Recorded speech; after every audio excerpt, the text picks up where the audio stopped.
What's so great about Seventh Heaven? Why do cowboys wear 10-gallon hats? And how much was the million-dollar question originally worth? We're putting 2 and 2 together as we turn it up to 11 and give more than 2 hoots about the origins of number-centric idioms on this episode of Words Unravelled.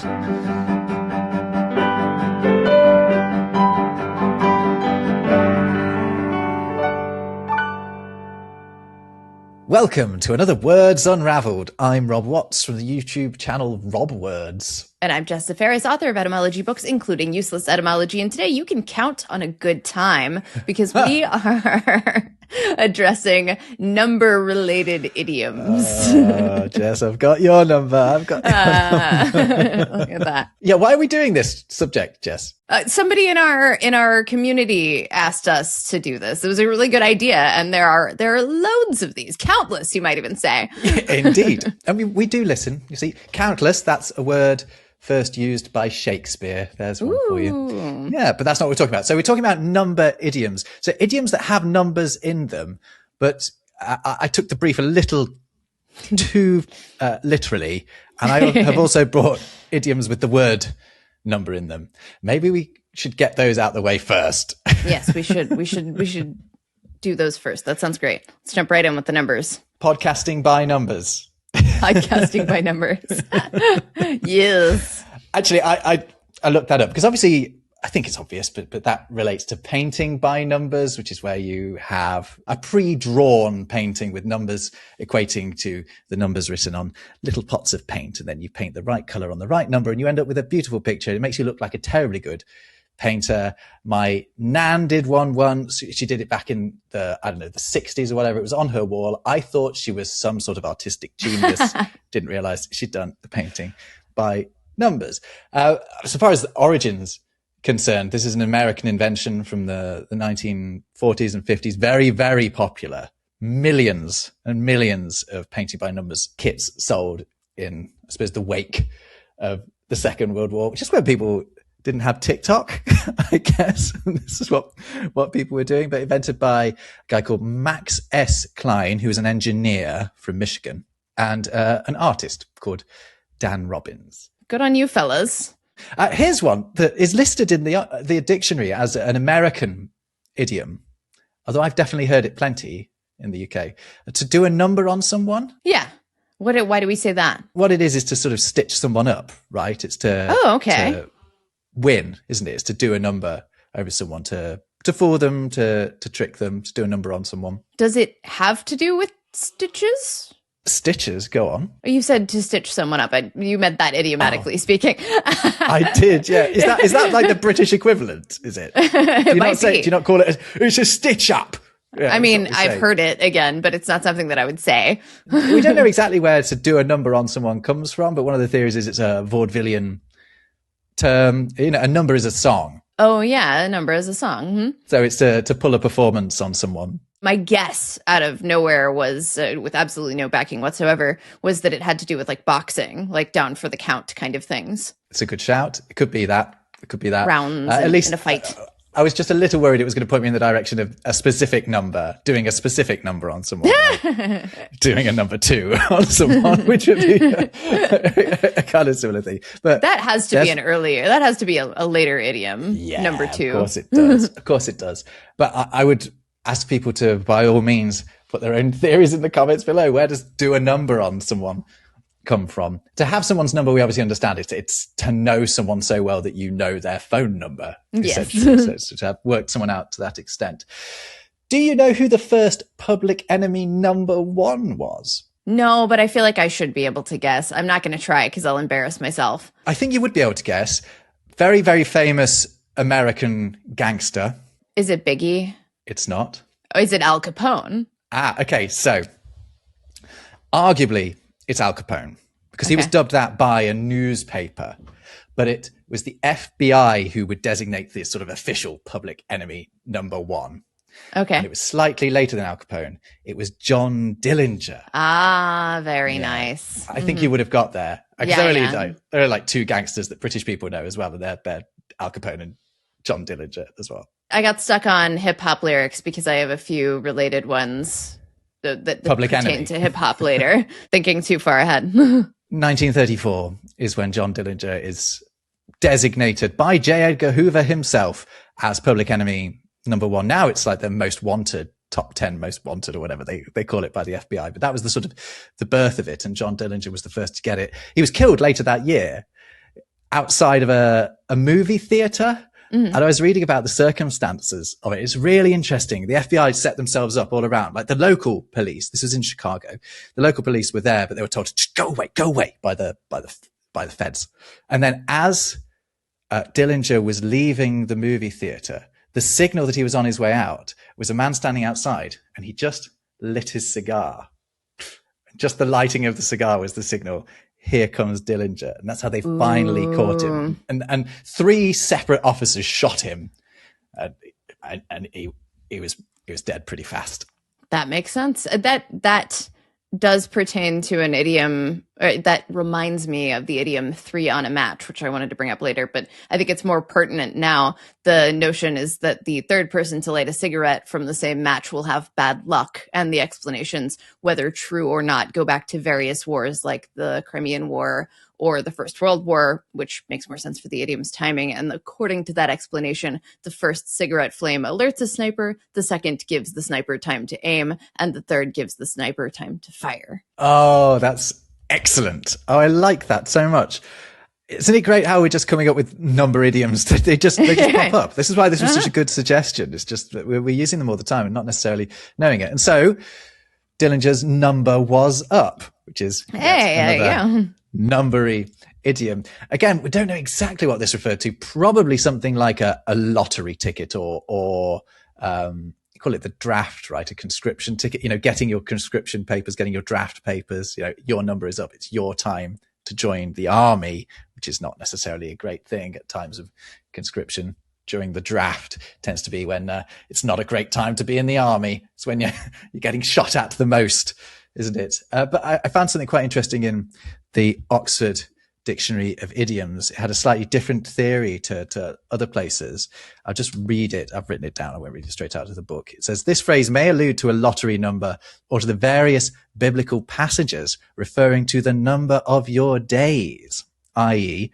the length of your life. For example, in Job 38:21, knowest thou it because thou wast then born, or because the number of thy days is great? Ah, hey, that's a much older explanation than I would have thought.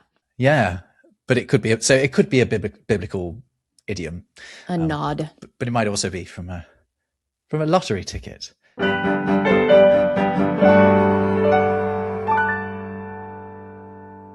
I think it could be fun to go in, at least start with some of our basic numbers, like 1 through 10, though neither of us brought any number 1 idioms, so we're going to pretend like those don't exist for some reason. What one idioms could, like, to be number 1 is kind of obvious. I'm sure there are tons. It's tricky, isn't it? Because you'd say a or an usually. If you they can just do had a one lot or of stuff something. like all rolled up into one for one thing, hole in one. Yeah, you're right. There are plenty. But all of them are pretty self-explanatory too. And actually, I will say that all the ones I found about 2 were also pretty self-explanatory. No 2 ways about it. Put 2 and 2 together. You've got that as a phrase, but you've also got and make 5. So one of them is just taking the evidence and coming up with the right conclusion, and the other one is coming up with the wrong conclusion.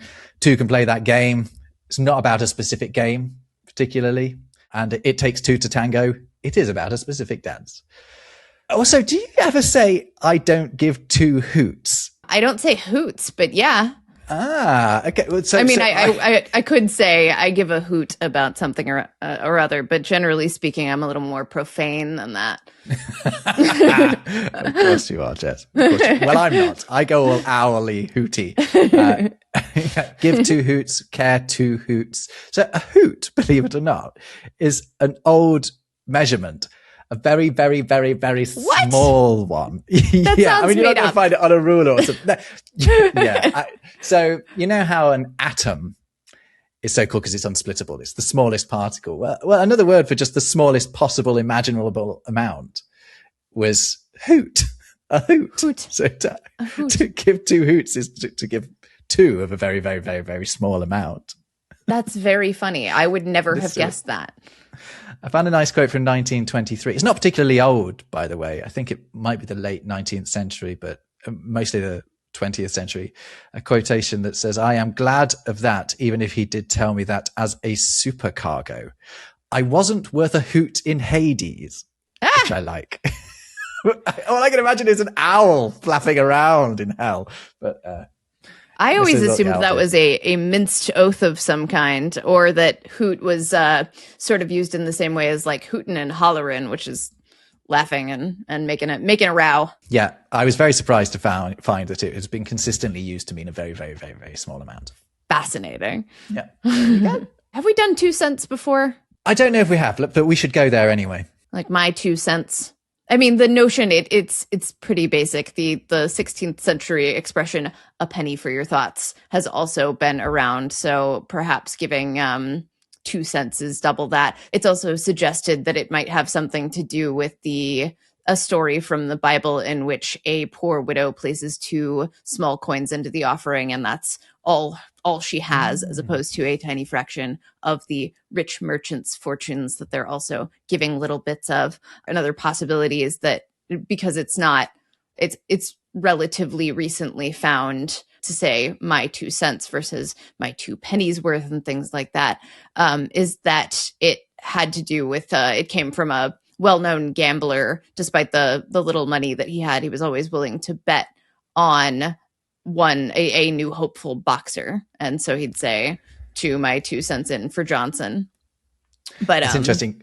So you think that the 2 pennies worth maybe came first? Because I would assume so as well, just because the form of that we actually use. We don't tend to say my 2 pennies worth. We use a really antiquated word for a penny's worth. We say penneth. Here's my 2 penneth. That's very cute. It's a very much contracted version of penny's worth or tuppence worth. My 2 penneth.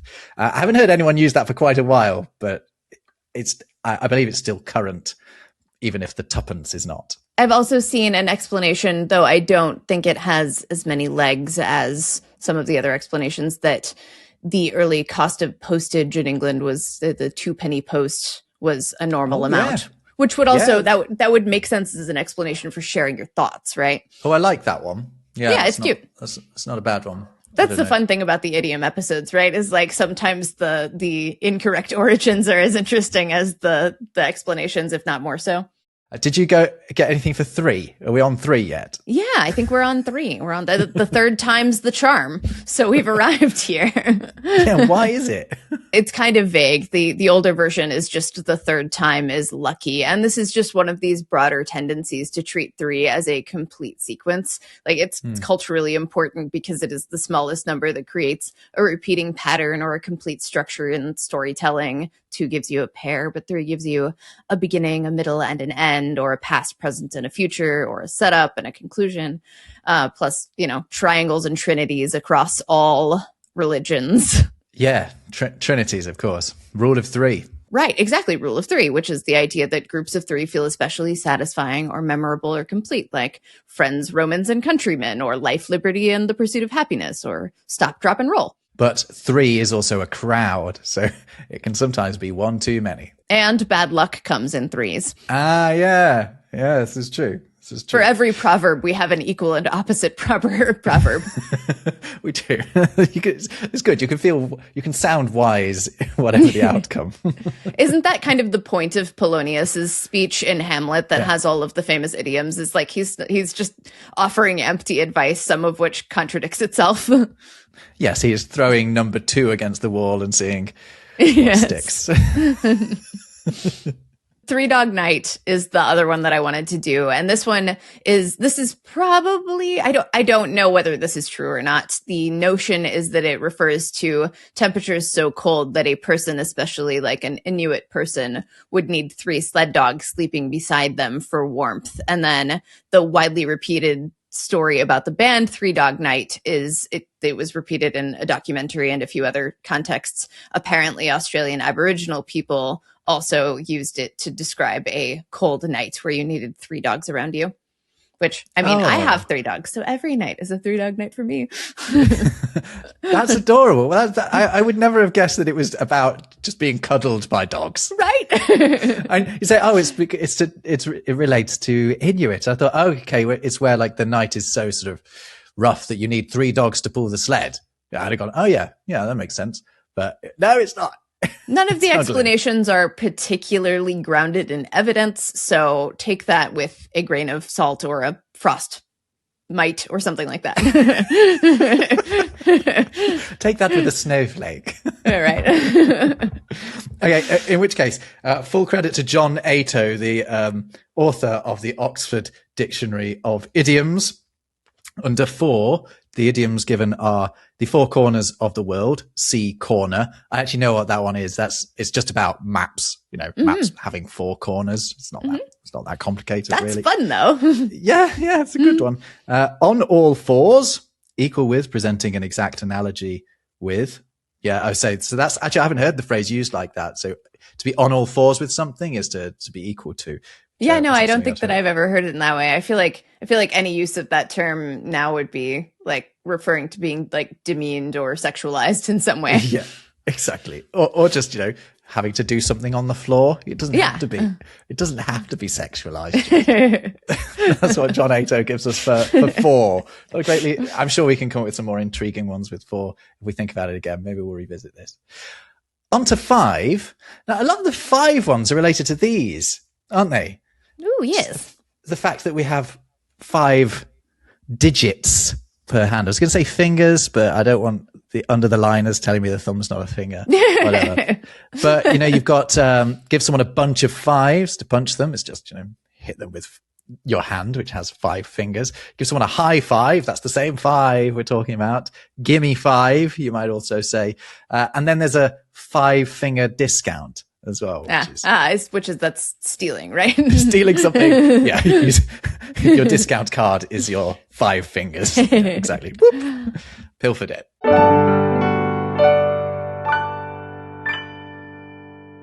Do you have any 6s? This is turning into a game of Old Maid. 6 is quite a rich one, actually. We've got lots to talk about with 6, I would say. Here's one that I don't know, again, if you have it in the States, but you ever talk about 6 of the best, giving someone 6 of the best? I don't know that I do know that one, but I'm sure that I could just be forgetting. It's not a good thing. It's to punish someone. I'll give him 6. Oh, sorry, I just gave my microphone one of the best. Sorry, microphone. You haven't done anything wrong. Okay, we might talk about slapping, punishing someone by giving them 6 of the best. And it does literally come from boys' schools in England, where a punishment was 6 of the best, which meant hitting them 6 times with a cane. Ouch. Yeah, 6 times. Whip, whip, whip, whip, whip, whip. Not very nice. No, not very nice at all. More general parlance from boys' schools, presumably from adult boys who graduated through that rather cruel corporal punishment that was experienced in those days. 6 also has some negative associations, right? Like it's the 666 is like the devil's number. I did not look this one up, so I don't know how old that concept is. Yeah, the number of the beast, 666. I don't know either. The Beast of Revelation is what it's from. Oh. In most manuscripts of the New Testament and English translations of the Bible, the number of the beast is 666. And I don't know why. So that's like proper Bible canon, that's the number of the beast. Interesting. You might encounter him if you find yourself 6 feet under. It's a clear reference to how deeply you're buried. But what I was interested in was whether or not graves actually do have to be 6 feet deep. And neither in the United States nor in Britain do they. There is no law about that. In Britain, they have to be a minimum of 3 feet deep, which doesn't seem terribly deep.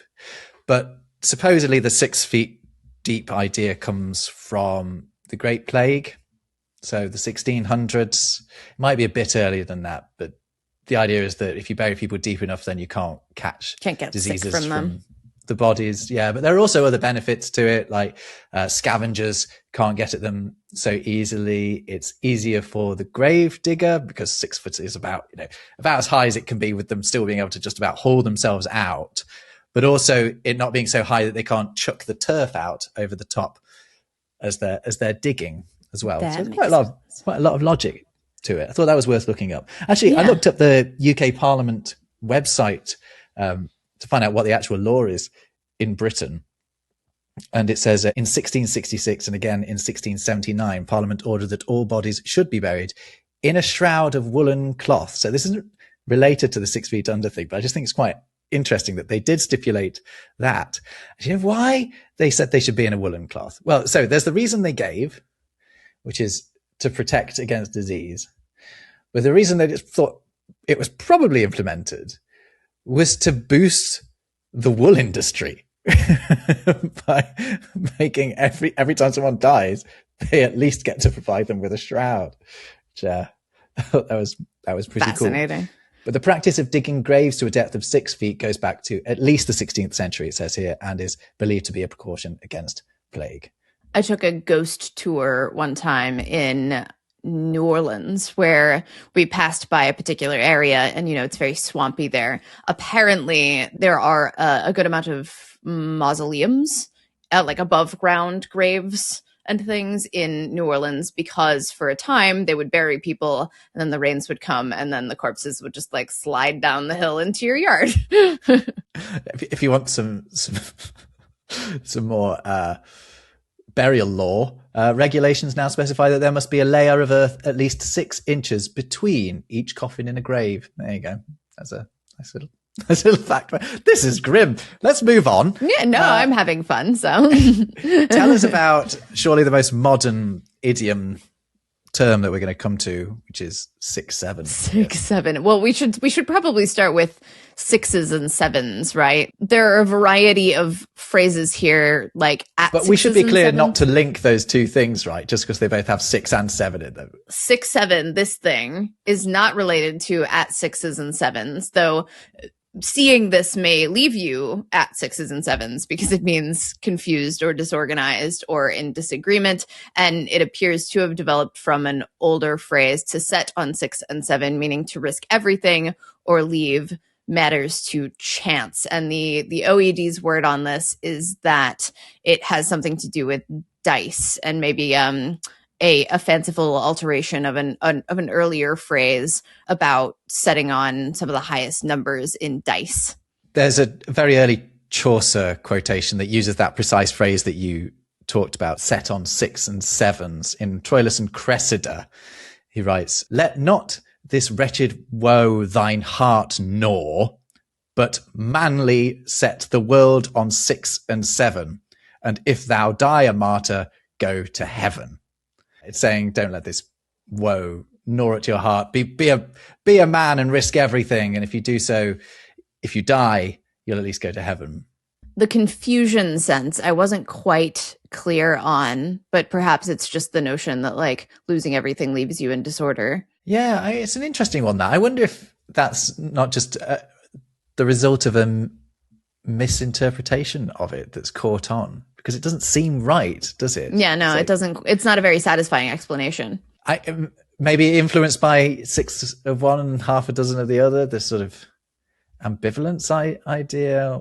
I don't know. I mean, it dates back to like the 1500s at the very least. Meaning confusion. Meaning like careless, negligent, or left in confusion. There's in 1785, there's the Francis Groves, our friend of the Classical Dictionary of the Vulgar Tongue, says left at 6s and 7s means in confusion, commonly said of a room where the furniture is scattered about or business left unsettled.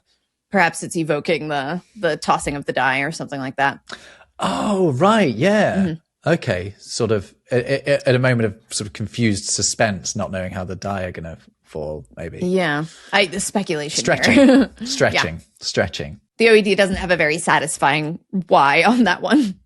Do we need to go into the 6-7 thing then? Well, somebody asked about it and I did. I've written I wrote the entry and an explanation for a popular dictionary brand in the States. A sort of dictionary, a .com brand, perhaps. I cannot. My contract will not allow me to confirm or deny which dictionary brand I am referring to, whether it is a com or otherwise. But anyway, It is thought to have originated with a song Doot Doot 6-7 by Skrilla, which repeats 6-7 as a hook, and I am not cool enough to know anything about Skrilla beyond that. It also apparently was popularized in videos about NBA players who, like LaMelo Ball, who is 6'7" tall, and there were a bunch of viral clips on TikTok and Instagram that paired the song with basketball visuals dating back to like 2024. So it's been around for a minute. And then it became a meme template. And then this one kid who's known as the 6'7" kid helped popularize the slang more broadly when a video of him shouting 6'7" with the hand gesture at a youth basketball game went viral. Then the basketball players themselves started doing it, and it was a whole thing. I think we're already past it, aren't we? I think in 10 years' time, no one's going to be talking about it. Yeah, well, no, actually, I think in 3 years' time, no one's going to be talking about it, except maybe people like us going on, oh, yeah, let's explain 6'7". Right. Like, even I mean, the reason we're already past it is because kids were using it to be confusing and random in their classrooms. And now it's not cool because the old people like us started explaining it. My favorite variation of it, though, is 6-sendy, which is related to the phrase getting sendy, like send it. Yeah. Anyway, back to let's get to our nice, usual old, territory. Obvious idioms that we can understand, eh? Have we talked about seventh heaven before? No, I don't think we have. This is another theological reference. It's not just Christianity. It's sort of Abrahamic idea that there are 7 layers to heaven. The top one is where God's hanging out with the angels. Really important one. I was very surprised to find that this term was in use in Old English. Sjorvathan Hjorvon. Look at that. 7th heaven. I just did not think that was going to be it. There's a lot of like religious and even like old scientific significance to 7. Like one of the reasons 7 became kind of a big thing in general is the Ptolemaic system in ancient Greek astronomy, which has the 7 classical planets by order of their apparent proximity to Earth in the then current geocentric model. And by planets, I mean the moon, Mercury, Venus, Sun, Mars, Jupiter, and Saturn. And the day was divided into like 7-hour intervals. And ultimately, this also gave us the 7-day week and the names for it too. So we have, Sunday, Saturn day, Moon day, and then of course English went all Germanic with it, but like French still has Mars day and Mercury day and Jupiter day and Venus day. All throughout all religion and mythology, we've got like the 7 days of creation, the 7 deadly sins, the 7 sacraments, the 7 chakras, the sages, the wonders, etc. 7 is consistently considered one of people's favorite numbers. When people are asked to choose a number from 1 through 10, they pick 7 more often than they pick any other number. Yeah, I wonder why that is. Probably because it is also affiliated with luck, partially because when rolling 2 standard 6-sided dice, 7 is the most likely total because 6 different combinations can produce it. That's also why we get lucky 7. Right. One that stumped me, this one is, it can be said with 6, 7, 9, or 2, 4, or from, but like 6 ways from Sunday, or 7 ways to Sunday means thoroughly or completely or in every possible direction, or it can mean in a disordered, frantic, or uncontrollable state of mind. I could not find a good explanation. Sorry, I was already disorientated. I have no idea what you're on about right now. The phrase is 2 from 6, 7, 8 from 2. What were you on? I'm so confused. There are lots of different forms of this idiom. One of them is 6 ways from Sunday. Another one is 7 ways from Sunday. Another one is 9 ways from Sunday. And this dates back to like early 1700s. Like what does it mean? It means disordered or in every possible direction or in an uncontrolled way. So if you were like, we investigated this idiom 6 ways from Sunday to ensure we didn't miss a single thing, but we found nothing anyway. My idea, like the visual that comes to mind is that, there are 7 days of the week. So if you're looking in every direction, you're looking at every other day of the week. But I couldn't find a good confirmation of any of that. It's just like most of what I found was just the use in context. And that's not as helpful. It brings to mind slightly one that we didn't go into when we were talking about 3, which is 3 sheets to the wind. I didn't go into it in my research because we already covered it when we talked about nautical idioms, because it's sails. yeah, it is sails. Isn't it that you untie 3 sails so that you can go faster? Yeah, but why would that mean you were drunk? Oh no, it's untied so you cannot control the. You're flapping around. You're flapping around. They're flapping around. Yeah, it's all your sails are flapping around like you're drunk. The reason I also raised that is that it leads me onto an 8 idiom that I didn't know about, but I only came across while doing this research and looking up 8 idioms related to 8. And there is one that means to be drunk, which is 1 over the 8. I'm going to start using it. Could that have something to do with pool? No, it doesn't. Although there is something about 8 balls that you guys use when we say snookered, and you say something like 1 behind the 8 or something, don't you? What's that? Behind the 8 ball. Behind the 8 ball. There we go. But that means like something else. Yeah. 1 over the 8 means you're drunk. Behind the 8 ball means you're losing. It means you're snookered, I think, is how we put it, because it's from the fact that if you are behind the 8 ball, you don't have a shot open to you that's not a foul. Different balls, different tables, but ultimately the same sentiment. 1 over the 8 is drunk, and it's from a received wisdom that you could drink 8 beers and be fine, but if you have 1 more, you'll be intoxicated. Sure, let's go with that. Tested that, went to a Cure gig the other day, and came pretty close to testing that particular theory. I would say I fell at least 1 short of the 8 and was not in a good state the following day.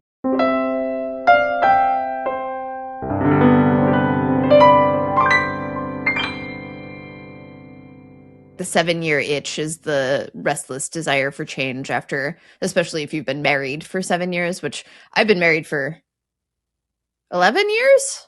Almost 11 years. And so far I'm not that itchy. So I don't know what the deal is, but it became popular through the play.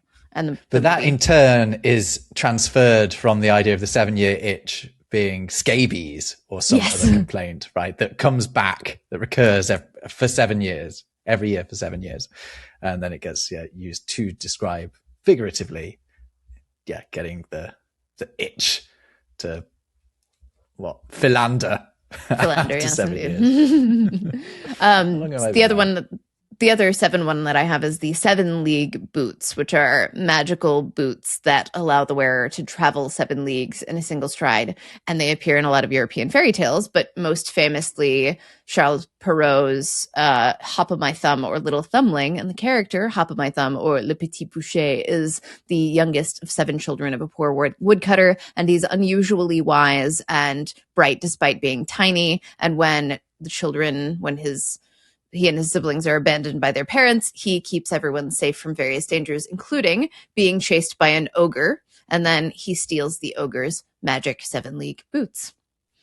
Right. Yeah. And he's one of 7 children. Yes, he is the youngest of 7 children. So the fairy tales are also into the 7s, clearly, with the 7 dwarves as well. Any more with the 7s and the 8s? I do not have any 7s or 8s. I forgot that 8 existed.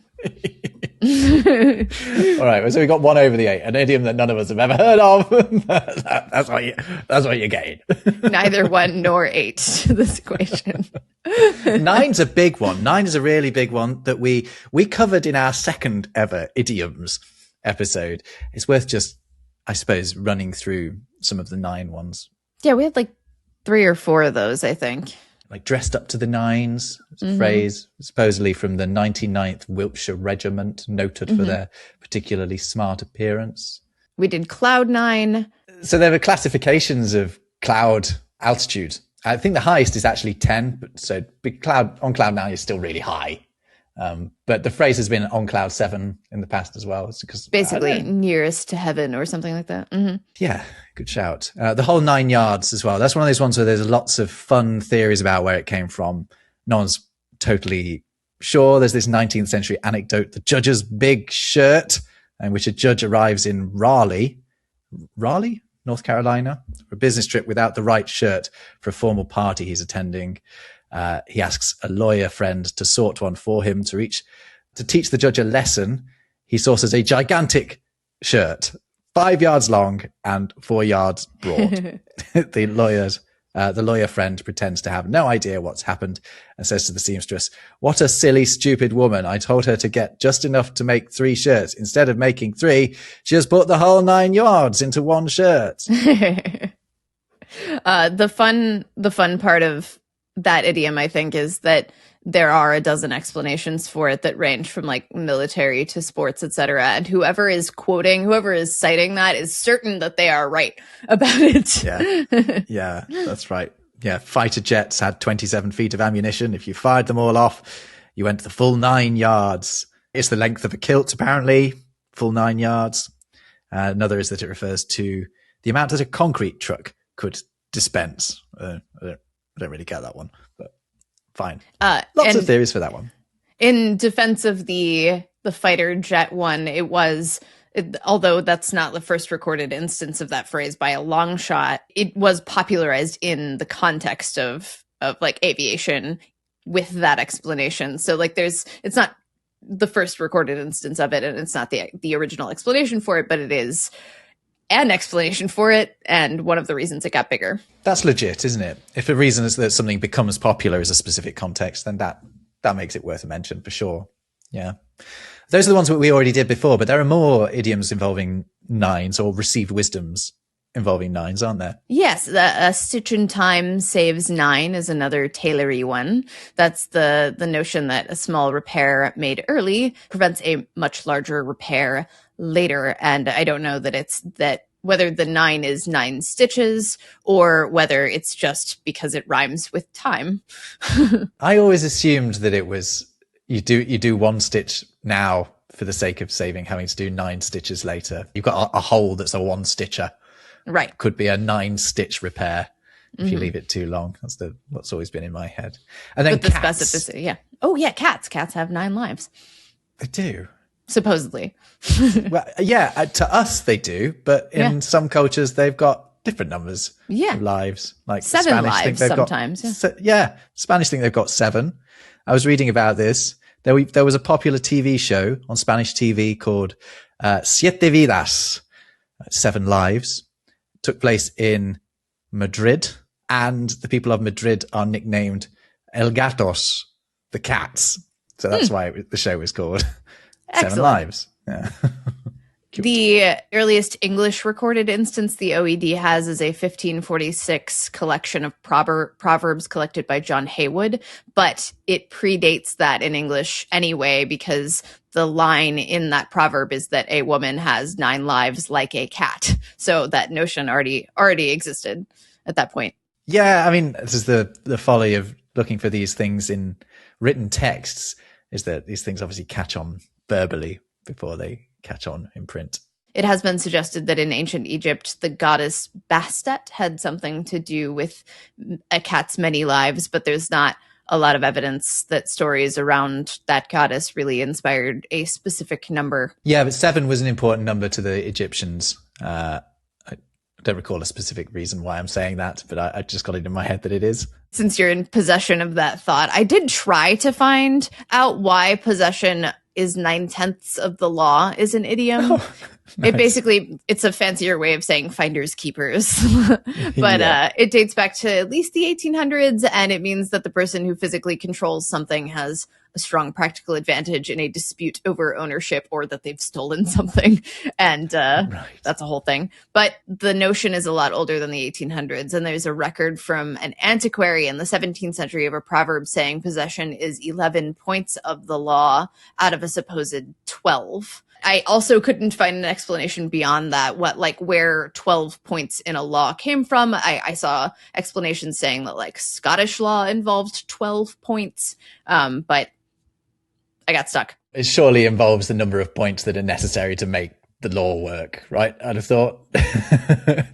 not duodecimal or decimal systems, I wouldn't have thought. 10?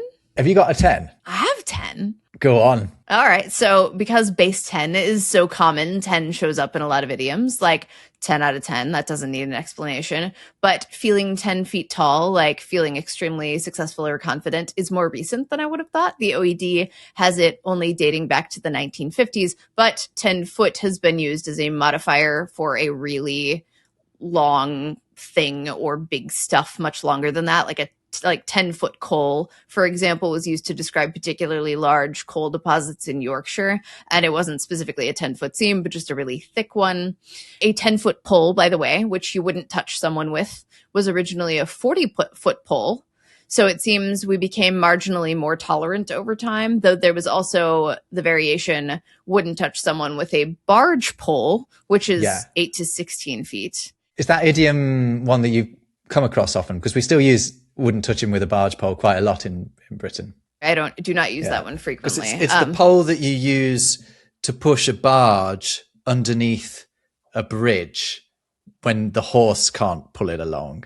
So yeah, it's a very long pole that needs to be able to reach the walls of the tunnel or the bridge as you sort of push yourself along, I think. The earliest references to not touching people with very long poles dates back to like the mid 1800s, but it's also been around for a while earlier. The earliest one was 40 feet, and then the barge pole, and then the 10-foot pole, and then of course the 39.5-foot pole with which you would not touch the Grinch. Very good. I will say a similar idiom is not to be handled with a pair of tongs, which has variations dating back to 1643, and the OED suggested that it might be related to Chaucer's The Parson's Tale, in which we have an image of the devil's furnace with the personifications of pride and envy and contentiousness causing people to sin, and in particular the personification of envy holds a hot iron to the heart of a person with a pair of very long tongs made of hatred and ill will. Have you ever heard of a big cowboy hat being called a 10-gallon hat? I have. This is a fun one. Do you know why? I just assumed it was a sort of exaggeration on how big it was and how much it could hold. There are two explanations. One of them is that the term 10-gallon is a corruption of the Spanish modifier tan galán, which means really handsome. So un sombrero tan galán is a very fine hat, which is adorable. But it could also be a corruption of a similar Spanish word for the trim around the crown of a hat, according to the Cowboy Hat Book, which was published in 1995. Favorite book. Excellent book. Even if it referred to an actual 10 gallons, the 10-gallon was not the holding capacity of the hat, which is in fact 3/4 of a US gallon, but in fact it was the width of a Mexican sombrero hat band, which is more closely related to the unit of measurement by the Spanish than to the water holding capacity of a Stetson, which the Stetson being another word for the classic cowboy hat because the modern style is attributed to 19th century hat maker John Batterson Stetson. However, print ads from Stetson did show a cowboy giving his horse a drink of water from a hat. So, that would have helped. Yes.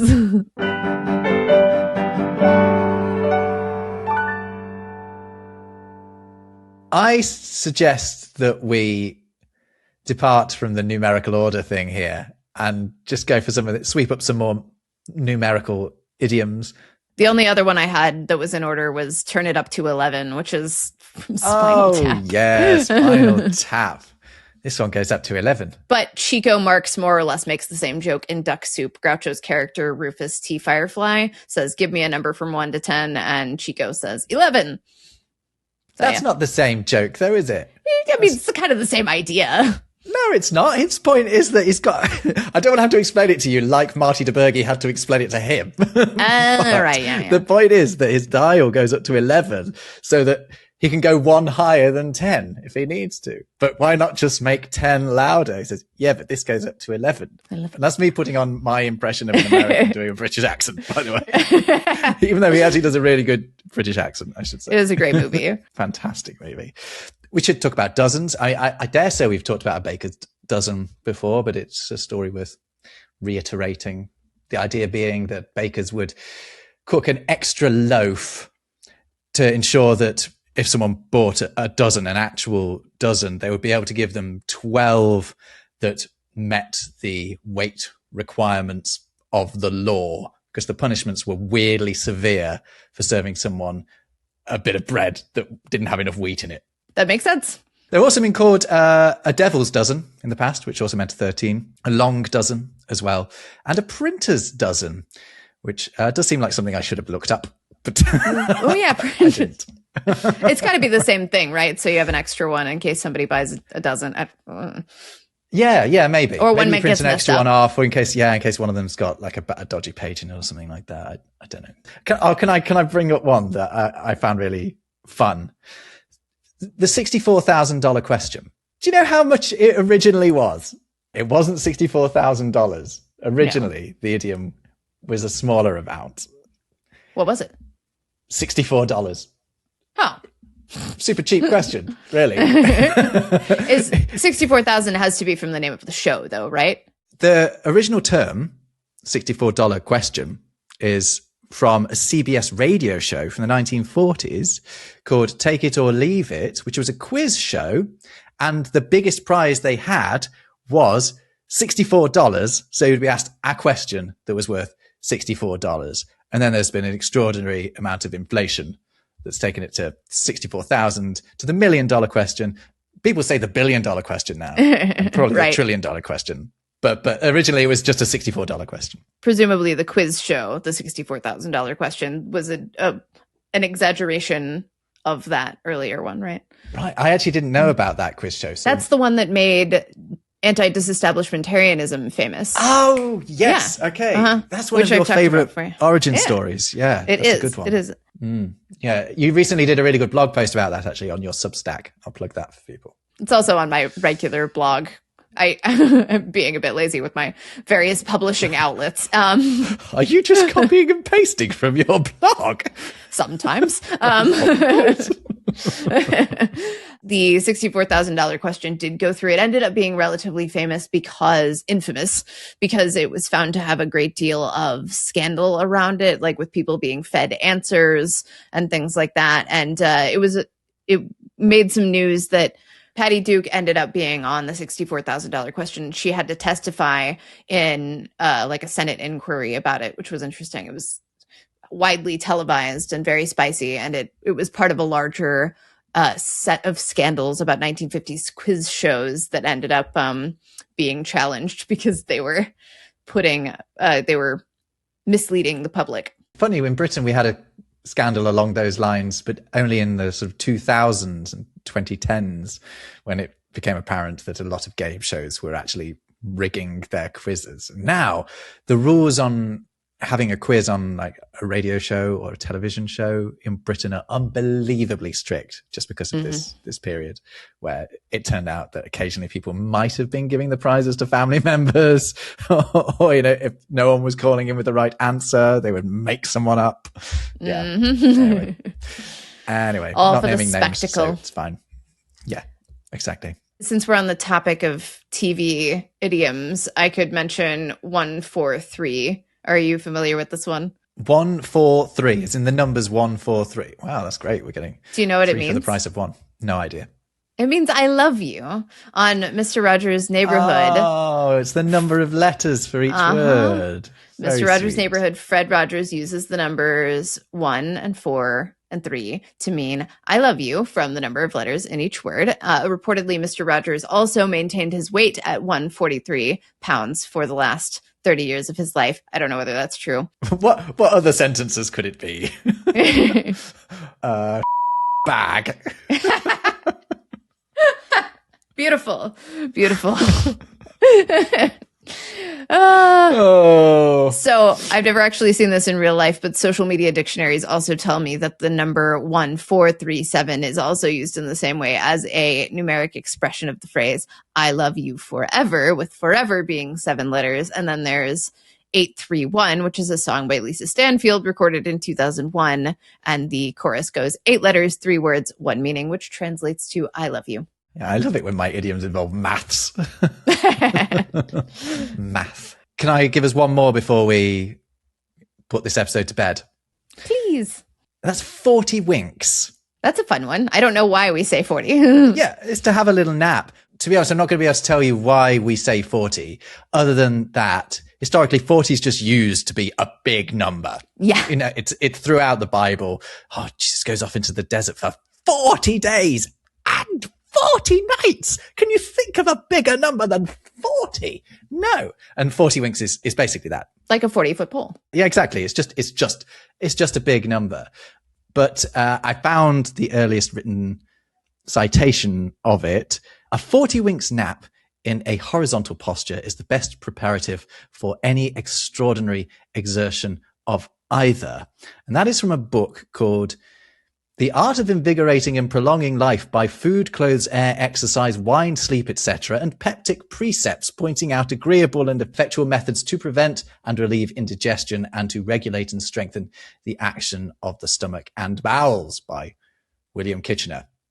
That's a mouthful, William. I'm glad we do things better. There might even be 40 words there. I'm not sure. Yeah. Yeah, 40 winks. But it is winks being used to mean sleep goes back much further than the phrase 40 winks. But yeah, a nap is having 40 winks. With that, be 143U, and we'll see you next time on Words Unravelled.